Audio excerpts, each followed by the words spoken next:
دوستو، کیا آپ نے کبھی دوران حج گونجنے والی صدا لبیک اللہم لبیک کو سن کر سوچا ہے کہ یہ صرف آواز نہیں بلکہ رب کا بلاوا ہے؟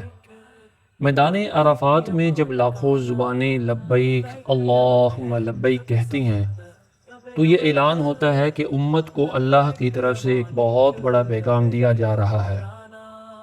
لیکن اگر آپ نے یہ پیغام سمجھا ہی نہیں تو شاید آپ نے حج کی روح کو محسوس ہی نہیں کیا۔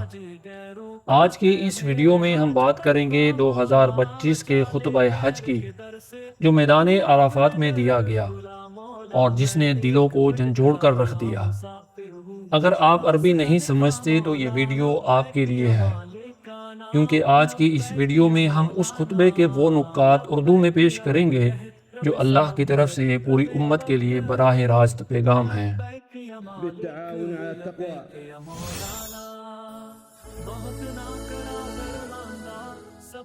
دوستو، خطبہ حج ہر سال 9 ذی الحجہ کو میدان عرفات میں دیا جاتا ہے۔ یہی وہ مقام ہے جہاں نبی کریم صلی اللہ علیہ وسلم نے اپنا آخری خطبہ ارشاد فرمایا تھا۔ 2025 میں تقریباً 20 لاکھ مسلمان اس میدان میں جمع ہوئے اور دنیا بھر کے کروڑوں دلوں نے اس خطبے کو سنا۔ اس سال کا خطبہ شیخ ڈاکٹر صالح بن عبداللہ بن حمید حفظہ اللہ تعالی نے دیا، جو نہ صرف مسجد الحرام کے سابقہ امام ہیں بلکہ سعودی سینئر علماء کونسل کے رکن بھی ہیں۔ شیخ نے خطبے کی ابتدا اللہ کی حمد و ثنا سے کی اور نبی کریم صلی اللہ علیہ وسلم پر درود بھیجا۔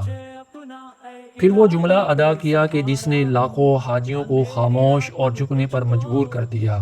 آپ نے فرمایا کہ میں خود کو اور آپ سب کو اللہ سے ڈرنے کی تقوی اختیار کرنے کی وصیت کرتا ہوں۔ یہ تقوی کیا ہے؟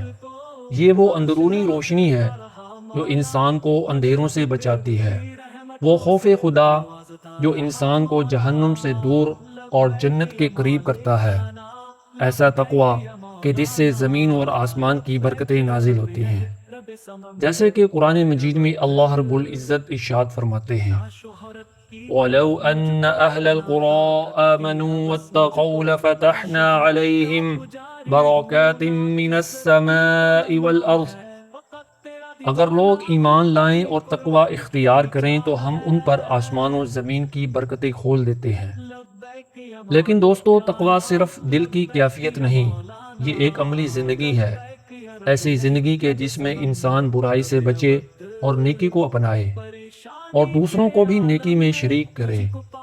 اسی لیے قرآن مجید میں حکم دیا گیا: وَتَعَاوَنُوا عَلَى الْبِرِّ وَالتَّقْوَىٰ وَلَا تَعَاوَنُوا عَلَى الْإِثْمِ وَالْعُدْوَانِ وَاتَّقُوا اللَّهَ إِنَّ اللَّهَ شَدِيدُ الْعِقَابِ۔ فرمایا، نیکی اور تقوی میں ایک دوسرے کے مددگار بنو اور گناہ اور زیادتی میں مدد نہ کرو، اور اللہ سے ڈرو، بے شک اللہ کی پکڑ بہت سخت ہے۔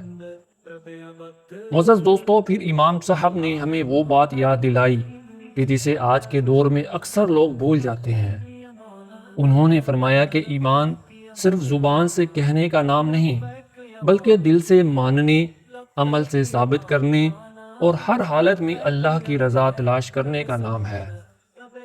نبی کریم صلی اللہ علیہ وسلم نے فرمایا، ایمان کے 70 سے زیادہ شعبے ہیں، جن میں ادنا درجہ یہ ہے کہ راستے سے تکلیف دہ چیز ہٹا دی جائے، اور اعلیٰ درجہ یہ ہے کہ لا الہ الا اللہ کا دل سے اقرار ہو۔ پھر امام محترم نے عملی پہلوؤں کی طرف رخ موڑا اور ہمیں وہ ذمہ داریاں یاد دلائیں کہ جن کے بغیر ایمان ادھورا ہے۔ انہوں نے فرمایا کہ والدین کے ساتھ حسن سلوک کرو، پڑوسیوں کا، ہمسایوں کا خیال رکھا کرو، وعدے پورے کیا کرو، اور جن پر تمہاری ذمہ داری ہے ان سے عدل کے ساتھ پیش آیا کرو، کیونکہ شیطان چاہتا ہے کہ تم سیدھے راستے سے بھٹک جاؤ، مگر تمہارا رب چاہتا ہے کہ تم بچ جاؤ، تم سنبھل جاؤ، تم لوٹ آؤ اس راستے کی طرف جسے صراط مستقیم کہا جاتا ہے۔ لیکن دوستو، یہ تو صرف ابتدائی پیغام تھا، ابھی تو خطبے میں وہ نکات باقی ہیں جن میں امت کی اصلاح، قیادت، معاشرت اور فتنوں کے دور میں رویے جیسے اہم موضوعات بیان ہوئے ہیں۔ امام کعبہ نے ایسے جملے کہے کہ جنہیں سن کر لاکھوں حاجی رو پڑے، اور شاید اگلا حصہ سن کر آپ بھی رو پڑیں۔ اس لیے اس خطبہ کا دوسرا حصہ اگلی ویڈیو میں ضرور سماعت فرمائیں۔ دوسرا حصہ اگلی قسط میں جلد ہی آپ کے ساتھ شیئر کیا جائے گا، تو اس یوٹیوب چینل بامقصد کہانیاں کو سبسکرائب کر کے بیل کے بٹن کو ضرور آن کریں، تاکہ اگلا اہم ترین حصہ آپ تک بر وقت پہنچ جائے اور وہ لمحہ آپ سے مس نہ ہو۔ دوستو، اگر آج کا پیغام کعبہ آپ کے دل کو چھو گیا ہو تو کمنٹ میں اللہم لبیک لکھ کر دنیا کو بتا دیجئے کہ آپ نے رب کا پیغام سنا ہے اور اسے قبول کیا ہے۔ ویڈیو کو لائک اور شیئر کر کے اپنے لیے فری میں صدقہ جاریہ بنائیں۔ اگلی قسط میں پھر ملیں گے، تب تک کے لیے اجازت دیجیے۔ اللہ حافظ۔ رب سمندر رب ابد